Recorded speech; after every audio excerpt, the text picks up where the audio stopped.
আসসালামু আলাইকুম আমার বাগানি ভাই বোনেরা, আমার সামনে একটি আনারের গাছ। এই গাছটি নিয়ে কেন বসেছি, গতদিন লাইভে অনেক ভাইয়েরা আপুরা আমাকে এটাই বলেছেন আমার আনারের গাছে ফুল হয়, ফল হয় না। এখানে লক্ষ্য করি আমরা অনেকগুলা ফুল গাছের মধ্যে আছে।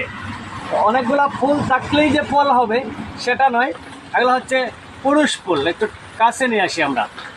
এটা হচ্ছে পুরুষ ফুল, এটা থেকে ফলের আশা আমরা করতে পারি না। আমরা লক্ষ্য করি সবসময় গাছে পুরুষ ফুল হয়, স্ত্রী ফুল হয় না। তাহলে ফল কেমনে হবে? এজন্য গার্ডিয়ান নামে একটি ভিটামিন পাবেন আপনারা, সেটি পার লিটারে 1 মিলি হারে পরন্ত বিকেলে গাছে স্প্রে করে দিলে স্ত্রী ফুলের সংখ্যা বাড়িয়ে দিবে। আর পুরুষ ফুল আর স্ত্রী ফুল যদি একই গাছে থাকে তাহলে পরাগায়নের মাধ্যমে আপনার গাছে আনার হবে। এটা একটু ট্রাই করে দেখতে পারেন। এটা যদি ট্রাই করে দেখেন, আমি বিশ্বাস করি আপনি সব